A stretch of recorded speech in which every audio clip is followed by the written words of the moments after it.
Jumpa lagi bersama Cocok Bidal ya Mo. Kita akan melanjutkan alur cerita dari Cuyuan yang mendapatkan semua pedang legendaris. Langsung saja. Tenggorokan sakit, kebanyakan udut, dan cerat-cerit cerut. Di part kali ini kita diperlihatkan Cuyuan yang emosi karena diteleportasi terlempar jauh meninggalkan Luo Yin di sana. Di sana Cuyuan pun bergumam, "Gadis liar, tunggu aku akan menyelamatkanmu secepat mungkin," sambil ia mengeluarkan pedang vampirnya.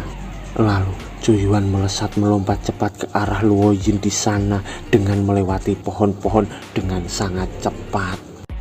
Tiba-tiba ia dikejutkan karena di depannya terdapat monster singa hitam dan ia pun berkata, 5 elemen pedang Ki, dan ia menebas singa hitam itu dengan sangat cepat hingga terpotong-potong. Lalu Cuyuan melesat lagi ke arah dalam hutan dan ia pun istirahat sebentar di sana. Dia bergumam, energi pedang yang baru saja pulih sekarang sudah habis. Tapi sekarang ada terlalu banyak monster di hutan. Jika aku tidak menggunakan pedang Ki 5 elemen, aku tidak bisa membunuh sebagian besar monster. Bahkan jika bisa membunuh mereka, aku membutuhkan banyak waktu untuk membunuhnya. Ketika kembali ke sisi Luo Yin, dia pasti dalam bahaya saat itu. Master pernah bilang kalau pergantian robot roh ini dapat menyelesaikan konversi antara aura dan aura pedang. Sekarang aku mempunyai keterampilan melahap roh dari pedang vampir dan auranya dapat terus diisi ulang. Jika aku merubah energi spiritualku menjadi energi pedang dengan mengubah rumput roh dan menggunakan 5 elemen energi pedang tanpa henti, aku bisa terus menggunakan 5 elemen energi pedang dan mungkin aku bisa mencobanya. Dan terlihat Cuyuan memakan rumput itu dan berkultivasi. Tapi di dalam kultivasinya ia tiba-tiba didatangi sesosok monster burung elang di depannya akan menyerangnya. Dan Cuyuan di sana pun berkata, "Ubah energi roh menjadi energi pedang, bunuh!" Ia melesat ke arah burung itu dan memotong burung itu menjadi 2 bagian dengan 1 tebasan. Cuyuan di sana berkata, berhasil!" Lalu di sana ia pun berlari akan menuju ke Luo Yin. Tapi tiba-tiba di depannya ada monster lagi. Dengan cepat ia menebasnya lagi dan tak lupa ia pun memakan rumput itu lagi. Tapi di depannya terlihat lagi monster kadal besar tapi dapat ditebas lagi di lehernya. Dalam perjalanannya itu terlihat beberapa monster lagi yang menyerangnya dan dengan mudah Cuyuan dapat membunuh mereka semua. Sambil terlihat ia memakan lagi rumput itu dan notif pun muncul, "Dinding, selamat kepada host karena sudah memicu skill melahap." Di sana Cuyuan pun bergumam, "Bantai, bantai, aku bisa merasakan tingkat kultivasiku juga meningkat pesat. Mungkin kalau aku terus membunuh seperti ini, aku bisa menembus pemurnian tubuh tingkat 8 hari ini." Sambil ia melesat lagi ke arah Luo Yin yang jauh di sana. Lalu kita dibawa ke sebuah gunung lagi. Di sana terlihat Luo Yin yang menghabisi para goblin dengan sendirian. Luo Yin di sana bergumam, "Akhirnya selesai juga. Aku tidak ingat berapa puluh goblin yang sudah kubunuh, namun auraku hampir habis sekarang. Jika masih ada goblin lagi, aku takut." Lalu tiba-tiba di depannya terdapat suara dari semak-semak. Ternyata itu adalah goblin. Ia pun berkata, "Manusia bodoh, berani menyakiti rakyat raja iblis besar ini.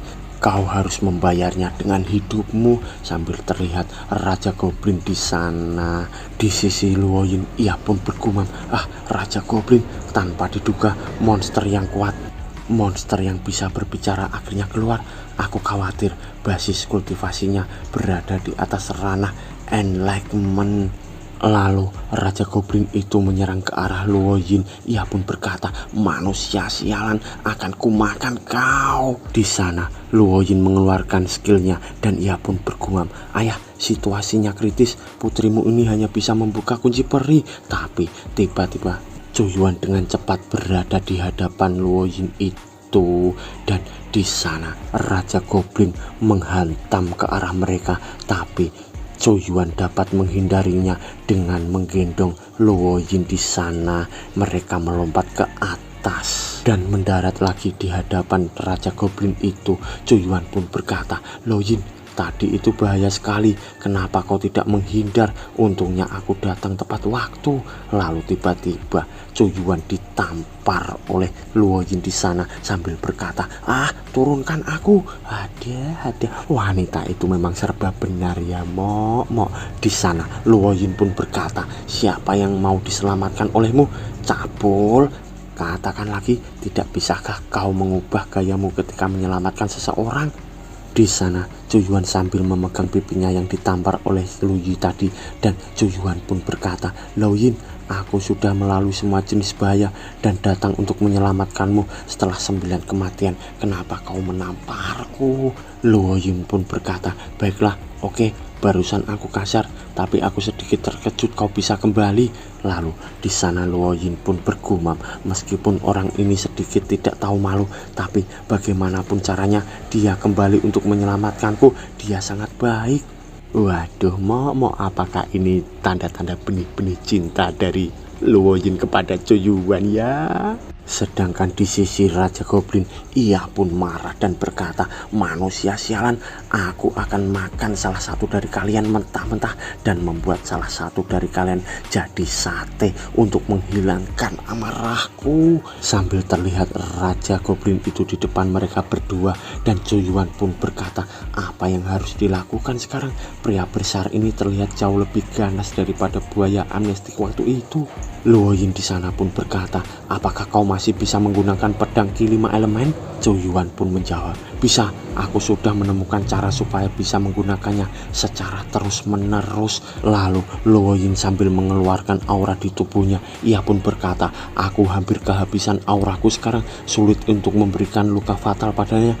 Tapi aku bisa menjebaknya dengan jimat. Kau akan mengambil kesempatan itu untuk menyerang dengan 5 elemen aura pedang." Lalu di sana Zhou Yuan pun bersiap-siap dan berkata, "Baiklah." Dan terlihat sebuah jimat yang dikeluarkan oleh Luo Yin. Ia pun berkata, "Jimat Dragonbane, keluar!" Dan ia mengarahkan jimat itu ke arah Raja Goblin sana dan menjadikan jimat itu sebuah rantai yang menjerat Raja Goblin itu dengan sangat kuat. Di sana Luo Yin pun berkata, "Raja Goblin telah dijebak olehku dengan jimat Dragonbane. Sekarang lakukan." Lalu Zhou Yuan pun melesat ke arah Raja Goblin itu sambil ia mengeluarkan pedangnya dan berkata, "5 elemen pedang Ki, bunuh!" Terlihat di sana pundak dari Raja Goblin pun tertebas oleh pedang vampir dari Zhou Yuan itu. Lalu Zhou Yuan pun berkata, "Apa yang terjadi? Aku tidak menggunakan teknik pedang Blood Devouring Snake Shadow, tapi efek penghisapan darah dari pedang vampire secara otomatis diaktifkan. Pedang sihir penghisap darah ini sepertinya mempunyai kesadaran. Ia menyerap darah Raja Goblin dengan sendirinya." Sana Raja Goblin sambil dirantai tubuhnya, ia pun berkata, "Manusia kecil, Swordman yang penuh kebencian, ikuti tuanku dan bunuh semua Swordman di dunia ini." Sambil ia akan menghantam Zhou Yuan di sana, tapi jebret, Zhou Yuan dapat menghindarinya dengan cepat. Zhou Yuan di sana pun berkata, sangat kuat." Sambil terlihat Zhou Yuan mulutnya mengeluarkan darah, dan di sana ia pun terjatuh di depan Luo Yin. Ia pun berkata, "Tidak, meskipun aku bisa menjebak Raja Goblin untuk sementara dan aura pedang 5 elemenmu juga sangat kuat, tapi perbedaan kultivasimu terlalu jauh dengan Raja Goblin. Bahkan serangan Raja Goblin bisa melukaimu dengan parah. Jika ini terus berlanjut, pasti kau akan mati. Lupakan, aku akan menjebaknya lagi, jadi kau bisa kabur. Jangan khawatirkan aku punya cara sendiri untuk kabur, walaupun bayarannya adalah nyawaku." Terlihat di sana Luo Yin mengeluarkan jimat lagi. Lalu di sisi Zhou Yuan, ia pun berkata, "Luo Yin masih terlalu cepat untuk menyerah. Aku akan mengalahkan pria besar ini hari ini." Sambil ia mengeluarkan aura yang sangat membara. Zhou Yuan pun berkata, "Pedangku Blood Devouring Snake Shadow Fire." Terlihat beberapa aura ular di sana pun keluar dari pedang Cuyuan itu dan mengarah ke arah goblin dan menyerangnya. Di sana Cuyuan pun bergumam, efek penghisapan dari darah Blood Devouring Snake Shadow jelas meningkat beberapa kali lipat. Jika ini terus berlanjut, tidak akan memerlukan waktu lama. Aku takut darah Raja Goblin akan terkuras habis olehku. Lalu dari sisi lainnya terlihat Luo Yin yang mengeluarkan skillnya. Ia pun berkata, "Jimat Dragonbane, keluarlah!" Lalu ia pun bergumam, tampaknya pedang di tangan orang ini agak tidak biasa. Sebelumnya itu adalah pedang besi yang sangat besar yang bisa membekukan orang. Sekarang dia menggunakan pedang monster yang terlihat sangat aneh. Dari mana dia mendapatkan semua pedang-pedang itu? Sambil ia melihat ke arah Cuyuan sana. Lalu terlihat tebasan dari pedang Cuyuan yang mengenai kepala goblin itu dan mengenai lengan goblin itu juga, dan punggungnya juga. Terlihat aura dari pedang vampir itu pun membara dan notif pun muncul. Ding-ding, selamat kepada host karena telah memicu skill melahap roh. Di sana Luo Yin pun berpikir, benar saja aura Raja Goblin semakin melemah. Sangat disayangkan kalau pedang vampir cuma bereaksi terhadap darah Raja Goblin. Jadi pedang itu dapat mengambil darahnya dalam jumlah besar. Jika tidak, tunggu aku mempelajari jimat Dragonbane di masa depan. Dan kemudian gunakan pedang sihir vampir untuk menghisap darah untuk membunuh musuh. Dan itu akan jadi tidak akan terkalahkan di dunia. Pedang iblis di tangan Cuyuan terus-menerus menyerap darah dari seluruh tubuh Raja Goblin.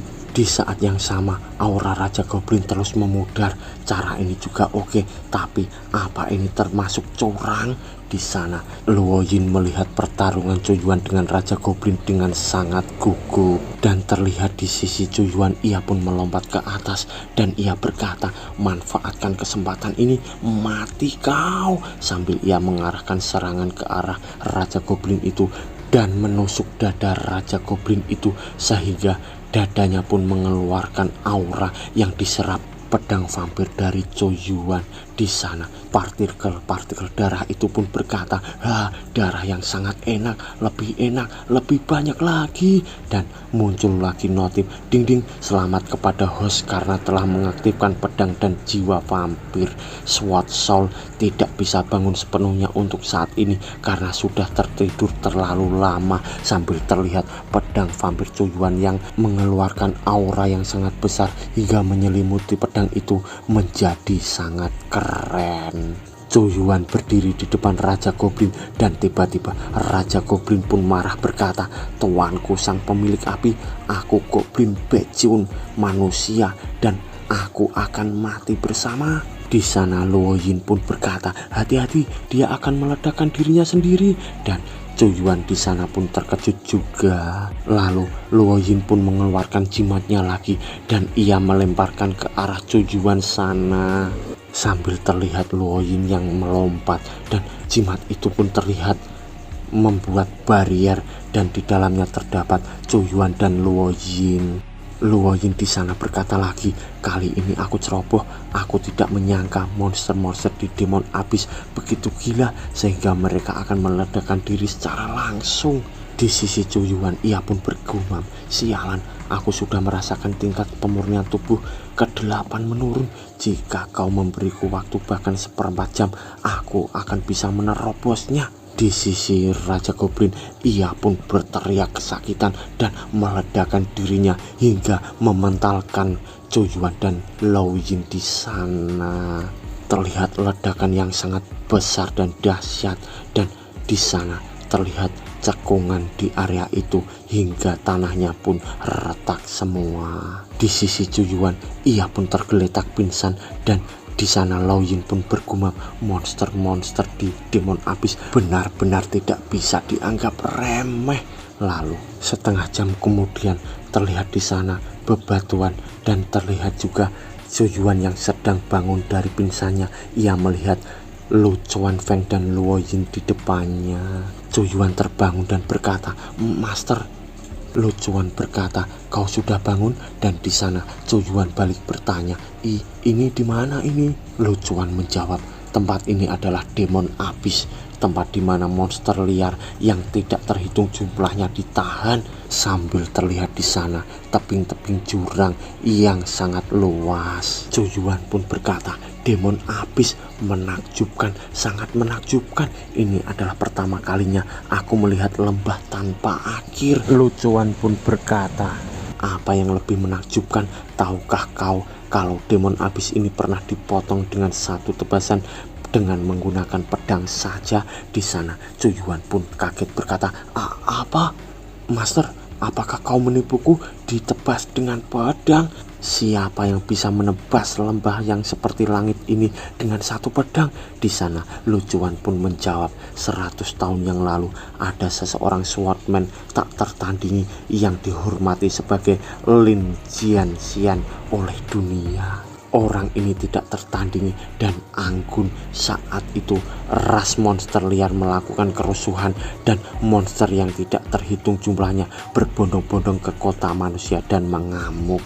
Lin Jianxian membelah bumi dengan pedangnya di sini, memotong jalur jutaan ras monster dan memenjarakan ras monster yang tidak terhitung jumlahnya di sini, sehingga membentuk jurang dunia iblis. Kemudian Demon Abyss secara bertahap menjadi tempat bagi para kultivator yang memenjarakan monster dan manusia. Terlihat di sana Cuyuan sambil memandangi jurang dan tebing itu. Ia pun berkata, Lin Jianxian benar-benar swordman yang tak terkalahkan, yang mampu memotong langit dan bumi. Lalu ia pun bergumam, inilah perbuatan swordman itu, ini adalah metode latihannya. Aku pikir begitu. Lalu Lucuan di sana pun berkata, oke, saatnya kembali. Ada banyak monster kuat yang keluar dari Demon Abyss kali ini. Nanti sekte Kuancian akan mengirim penatua tingkat master dari sekte bagian dalam untuk datang dan bertarung. Jadi tidak nyaman bagi kita untuk tinggal di sini. Lalu kita diperlihatkan sekte Kuancian di sana, dan di sana Lao Yin sedang berkata, ayahku bukan anggota sekte Kuancian, jadi tidak nyaman untuk muncul di sekte Kuancian. Tidak ada bahaya di sini. Aku akan mengantarmu sampai sini saja. Dan jangan lupa datang ke Hosan untuk mempelajari jimat ajaib setelah 3 hari. Sambil ia pergi meninggalkan Cuyuan di sana, Cuyuan pun berkata, Gadis liar, tunggu. Lalu terlihat Luo Yin di sana yang terdiam, dan Cuyuan berkata, terima kasih untuk hari ini. Seandainya bukan saat terakhir kau melindungiku dari serangan Raja Goblin, aku akan kehilangan nyawaku. Kali ini kita bisa dianggap hidup dan mati bersama, dan tidak akan pernah berubah sampai kita mati, bukan? Sambil terlihat Cuyuan yang tersenyum di sana. Lalu di sisi Luo Yin ia pun emosi, sambil menunjuk ke arah muka Cuyuan. Ia pun berkata, aku tahu kau itu tidak tahu malu. Aku seharusnya tidak menyelamatkanmu saat itu. Di sana Cuyuan pun kaget. Cuyuan pun bergumam, apa yang salah dengan omonganku? Terlihat di sana Luo Yin dan Cuyuan yang sedang bertengkar sambil dilihat oleh 3 orang di sana. Seseorang di sana pun berkata, bukankah itu Cuyuan, pemborosan yang tidak tertandingi dari sekte Kuancian kita? Siapa wanita cantik yang bersamanya? Dia sangat cantik, dia terlihat familiar. Seseorang temannya pun menjawab, dia mirip seperti senior An Lao Yin dari sekte Kuancian kita. Dan di sana seseorang pun berkata, ya, terlihat dia sangat mirip. Bagaimana bisa itu adalah Nona Lao Yin? Kita pasti salah. Kakak senior An Lao Yin adalah karakter surgawi. Bagaimana dia bisa bersama Cuyuan? Sampah seperti itu. Seseorang temannya berkata lagi, iya, aku dengar kalau Sister An Lao Yin itu sangat muda, bahkan lebih muda dari kebanyakan murid sekte. Tapi tidak ada yang bisa menandingi basis kultivasi di antara semua murid sekte Kuancian. Banyak murid jenius yang mengejar Sister An, tapi Sister An Lao Yin mengabaikannya. Kakak senior An Lao Yin dingin dan tidak suka berbicara dengan orang. Dia adalah peri wanita mutlak dari sekte Kuancian kita. Lalu bagaimana dia bisa berbicara dengan Cuyuan begitu dekat? Kita pasti salah lihat. Kita terlalu banyak berpikir. Di sana temannya pun menjawab, iya, kita mungkin terlalu banyak berpikir. Bagaimana kakak senior An Lao Yin bisa mengurus sesuatu seperti semut, seperti Cuyuan? Lalu kita diperlihatkan lagi rumah tukang. Di sana terlihat sebuah kamar dan di dalamnya terdapat Cuyuan yang sedang berkultivasi di depan pedangnya. Cuyuan di sana pun bergumam, kali ini aku pergi ke Demon Abyss untuk latihan. Meskipun aku menemui banyak bahaya, tapi itu juga cukup bermanfaat. Pertama-tama kultivasiku hanya berjarak satu baris dari pemurnian tubuh tingkat 8, jadi ada kemungkinan terobosan kapan saja. Selama aku bisa menerobos ke tingkat ke-8 pemurnian tubuh, aku mungkin memenuhi syarat untuk berpartisipasi dalam penilaian murid bagian dalam melalui Sister Bai. Sangat mungkin untuk menyelesaikan tugas yang diberikan oleh sistem. Kedua pedang Ki 5 elemenku juga sudah lebih mahir. Selanjutnya, selama aku mempelajari beberapa keterampilan pedang, kekuatan 5 elemen pedang Kiku akan meningkat pesat. Namun, tampaknya dua pedang yang diberikan kepadaku oleh sistem tidak sesederhana yang kukira.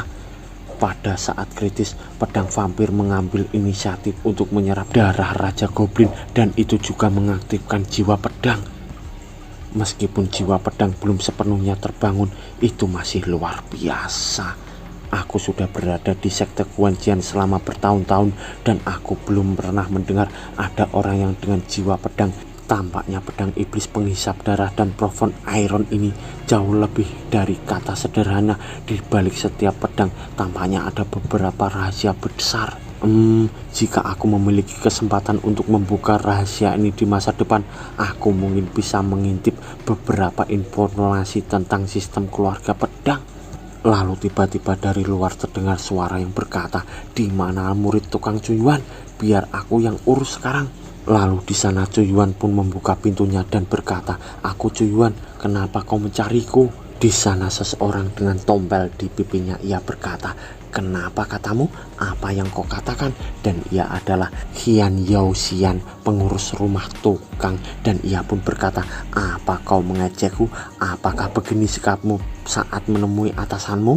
Apa kau pikir kau adalah murid luar jenius yang terkenal di seluruh sekte 5 tahun lalu? Jangan lupa identitasmu kalau sekarang menjadi murid tukang." Di sana Cuyuan terdiam mendengarkan dan orang itu pun tertawa dan berkata lagi, "Sekarang cepat bersihkan tempat ujian sekte Guanqian untukku. Dalam beberapa hari orang-orang dari sekte pedang roh akan datang ke sekte Guanqian untuk berdiskusi. Cepat pergi dan bersihkan untukku." Sambil ia melemparkan sapu di hadapan Cuyuan sana. Lalu di waktu yang lain kita diperlihatkan lapangan sekte Guanqian.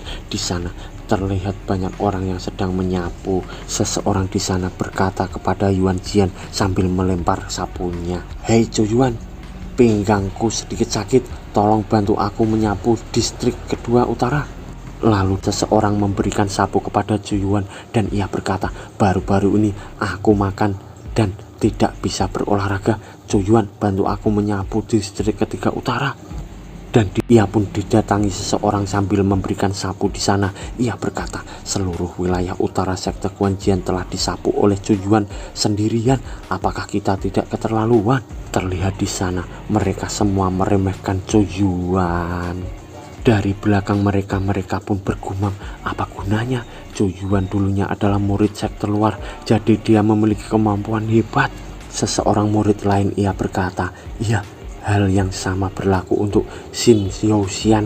Ayo kita beri orang ini masalah, lalu selamatkan dia dari hukuman di masa depan." Dan temannya pun berkata, "Bagaimana jika kau adalah murid luar, tetapi sekarang masih belum dihancurkan oleh kami? Berani untuk tidak patuh, semua tugas masa depan akan diberikan padanya." Aku memahami perasaanmu saat ini. Aku pernah menjadi selebriti sekte Guanqian dan murid dari sekte luar. Di sana Cuyuan pun terdiam, lalu ia pun berbicara, "Kau orang yang memiliki bakat rata-rata dan kau mungkin tidak akan bisa menjadi murid luar seumur hidupmu. Jadi kau pansos dengan mengejekku.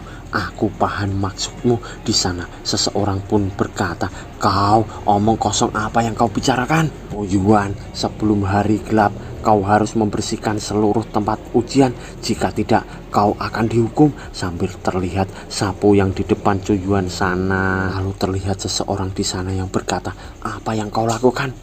dan ia adalah Luo Sanqian, murid luar. Ia pun berkata lagi, berani sekali kau berani menghina kakak senior Coyuan seperti ini.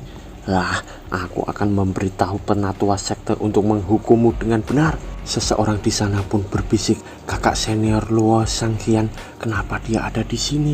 Dan temannya pun menjawab, kakak Luo adalah salah satu dari 3 murid teratas sekte luar. Dia sangat dihormati oleh para seniman bela diri dan kami pasti tidak mampu melawannya.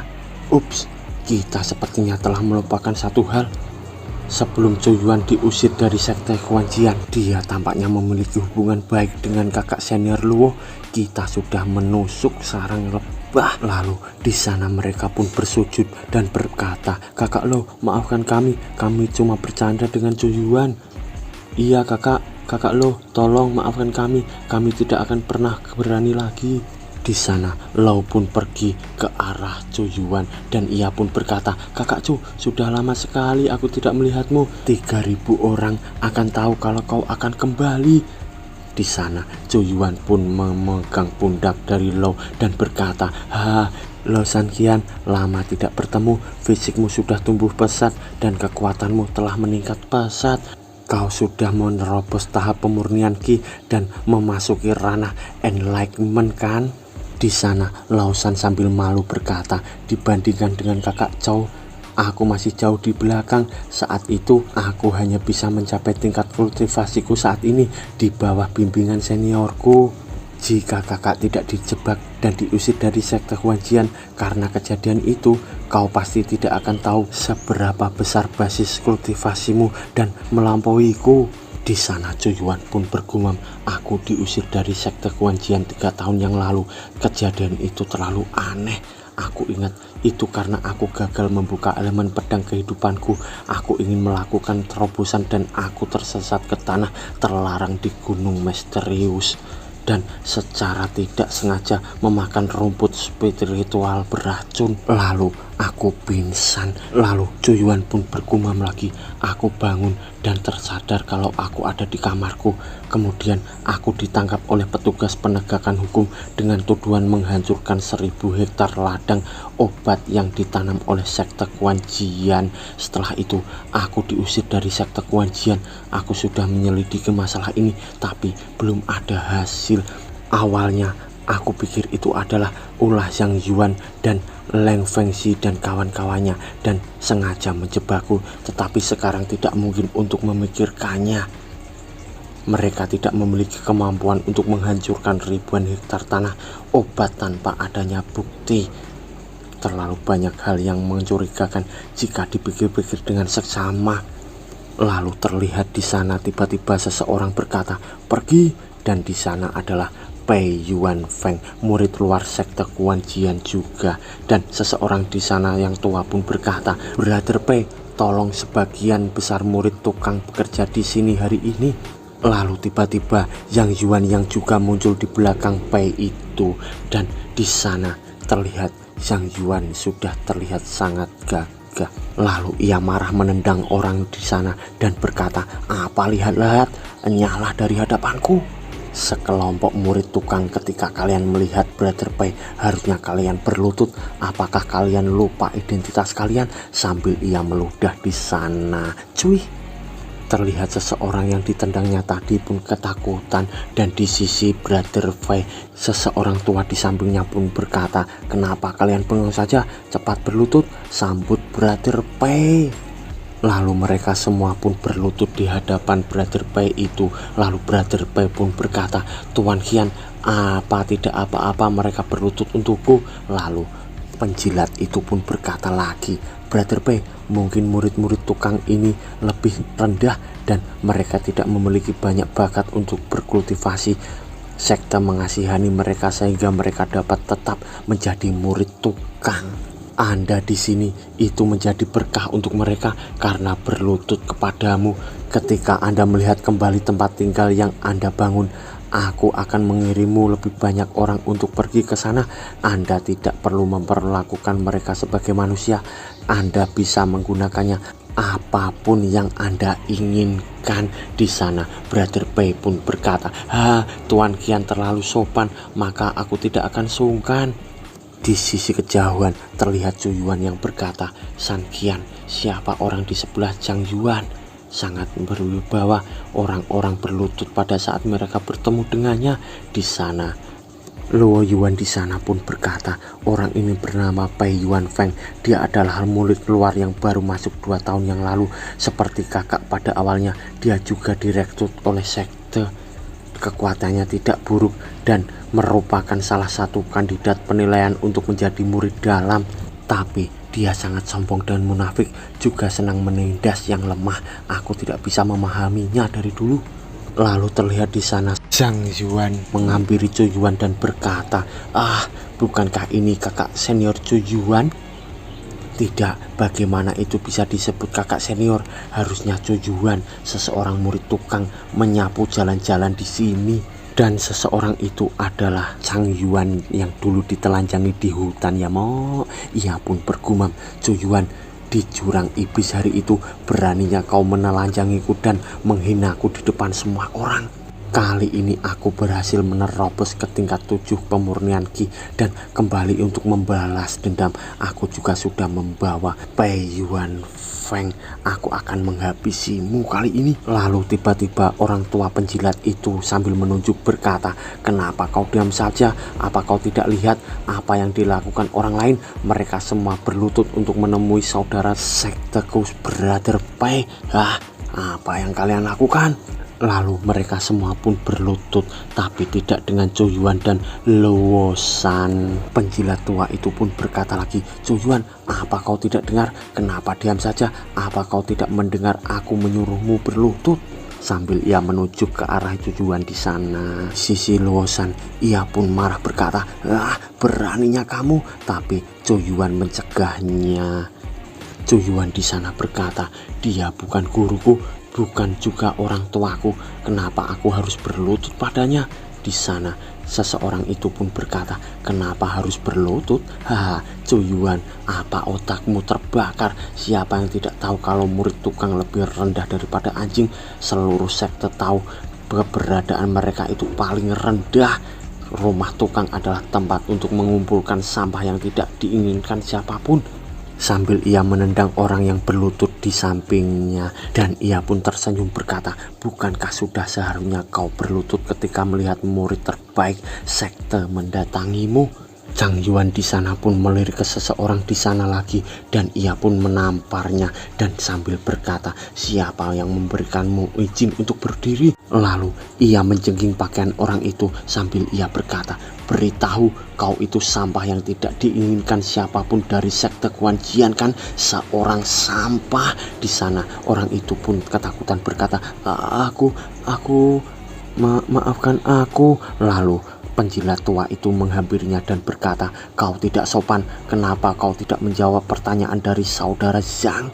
Kenapa kau ragu-ragu? Dasar sialan." Lalu ia dilepaskan oleh Zhang Yuan dan ia di lantai berkata, Aku sampah. Aku adalah sampah." Sambil ia pun menangis. Seseorang di sana pun bergumam sambil berlutut, "Sialan, kenapa kau sangat menghinaku? Kami telah membuat kesalahan. Haruskah kami ditindas begini jika kami tidak berbakat? Kapan hari seperti ini akan berakhir?" Di sana Zhang Yuan pun tertawa sambil berkata, "Zhuoyuan, apa kau melihatnya? Jika kau tidak mengakui kalau kau itu sampah, seseorang akan mengakuinya."